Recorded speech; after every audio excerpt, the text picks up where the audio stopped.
સમાચારમાં આગળ વાત કરીએ જામનગરની તો જામનગરમાં ગુલાબનગર કમ્પાયાર્ડમાં દરોડા પાડતા ચોખા ઘઉં બાજરી સહિતનો ગેરકાયદેસર જથ્થો મળી આવ્યો હતો, જ્યાં જિલ્લા પુરવઠા તંત્ર દ્વારા તપાસ હાથ ધરવામાં આવી હતી। ત્યારે જામનગરમાં તારીખ 1 મે જિલ્લા કલેક્ટર કેતન ઠક્કરના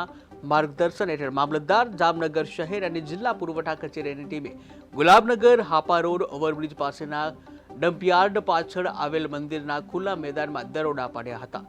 આ આકસ્મિક તપાસણીમાં છૂટક ફેરિયાઓ મારફતે ખરીદી કરી ગેરકાયદેસર રીતે સંગ્રહ કરવામાં આવેલો અનાજનો મોટો જથ્થો મળી આવ્યો હતો। ત્યારે ઝડપાયેલા અનાજમાં 26,250 કિલોગ્રામ ચોખા કે જેની બજાર કિંમત ₹10,23,750, જ્યાં 13,990 કિલોગ્રામ ઘઉં જેની બજાર રૂપિયા કિંમત ₹3,77,730, 390 કિલોગ્રામ બાજરી જેની કિંમત રૂપિયા 10,530 અને 300 કિલોગ્રામ ચણા બજાર કિંમત છે 16,500નો સમાવેશ થાય છે। આ ઉપરાંત સ્થળ પરથી 4 રિક્ષા, 1 મોટરસાયકલ અને 5 વજન કાંટા પણ જપ્ત કરવામાં આવ્યા છે। આમ તંત્ર દ્વારા કુલ રૂપિયા 16,51,510નો મુદ્દામાલ સ્થગિત કરવામાં આવ્યો છે, તેમજ તપાસ પૂર્ણ થયા બાદ જવાબદારો સામે નિયમ અનુસાર કાર્યવાહી હાથ ધરવામાં આવશે। જામનગર શહેરમાં ગુલાબનગર ઓવરબ્રિજ પાસે ડમ્પયાર્ડની નજીક શંકાસ્પદ અનાજનો જથ્થો મળી આવેલો છે, જેમાં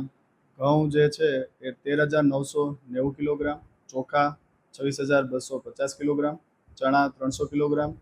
બાજરી 390 કિલોગ્રામ, ટોટલ જે જથ્થો જે છે એની કુલ કિંમત 14,28,510 છે। આ સાથે અન્ય જે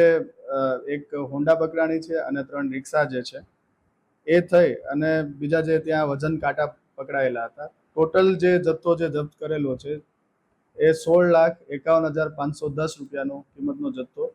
જિલ્લા પુરવઠા તંત્ર દ્વારા માનનીય કલેક્ટર સાહેબના માર્ગદર્શન હેઠળ કામગીરી કરવામાં આવે છે। જામનગર શહેરમાં ગુલાબનગર ઓવરબ્રિજ પાસે ડમ્પયાર્ડની નજીક